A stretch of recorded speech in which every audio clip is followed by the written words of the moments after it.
what's up, everyone? My name is Rob Nelson. I am a husband, a father to 5 kids, an entrepreneur, and the CEO of Grow.com. At Grow, we provide business intelligence or business analytics software for companies so they can see up to the minute the health of their business and what's happening. And we do it in a really simple and easy way. We've got 600 customers, about 10,000 active users on our platform. And so that's a little bit about Grow. I was asked to share some of my thoughts and experience around mental health. And before I do that, maybe I can share the current state and what we're seeing as the impact to the business. One of what this has allowed me to do differently, I think, is just the amount of time I've spent communicating with the team.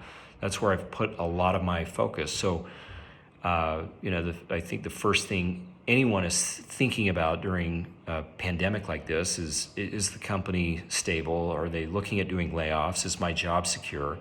Or am I going to be out of a job like I see so many people in the market?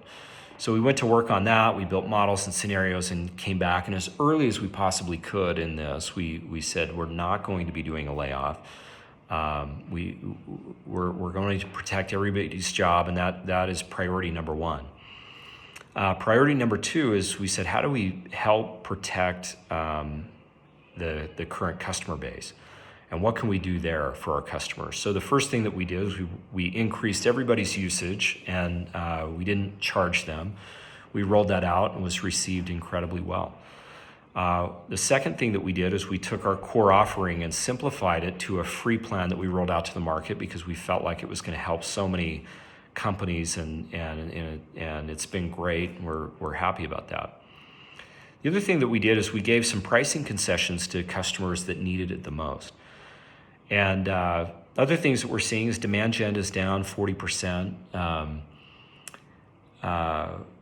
We're seeing a higher cancellation rate with inactive customers. That's obvious. And but we're also seeing record sales months. And so, despite the challenges, we're optimistic and moving forward. So, it's allowed me to lead a little bit differently, and the leadership team. I mean, one of the things that we've been doing is putting a lot of emphasis in trying to connect with each other a lot more, and that looks like out delivering local meals to them and their families at night. I had my pickup truck loaded with office chairs and making deliveries to people's doorstep at night, and some things like that, other small acts to kind of create that togetherness and community that I think we've all craved since working from home or being quarantined. So that's the current impact. Maybe I can share some of my thoughts and experience around mental health. I'm familiar enough with anxiety and depression to know that it's debilitating, and that going for a walk around the block and getting fresh air doesn't solve it. Is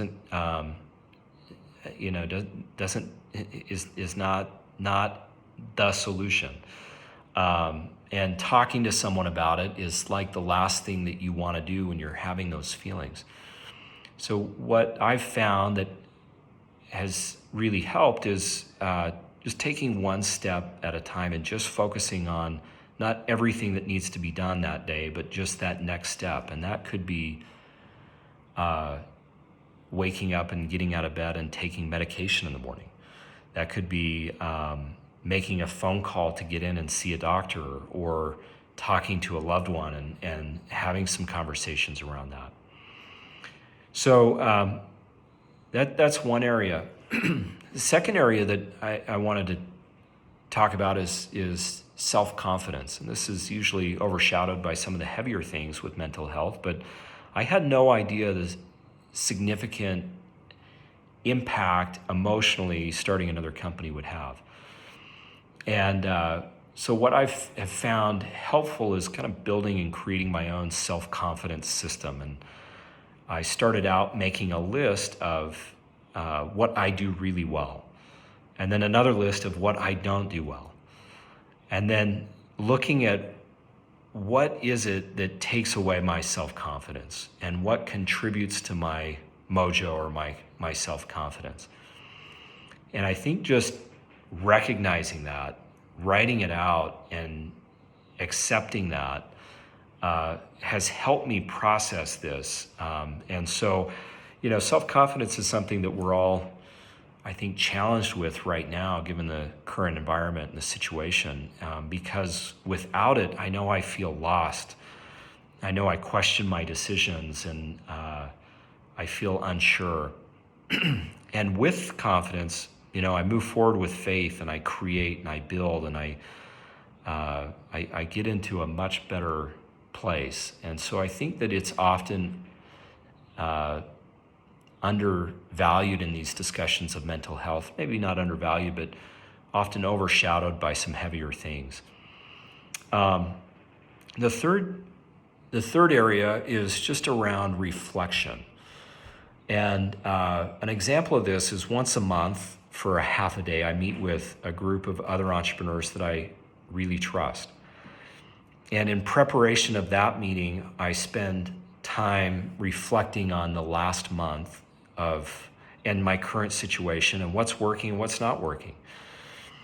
And also identifying the feelings that I have with each of those, because usually it's the emotions that tend to be a little more impactful than the event itself.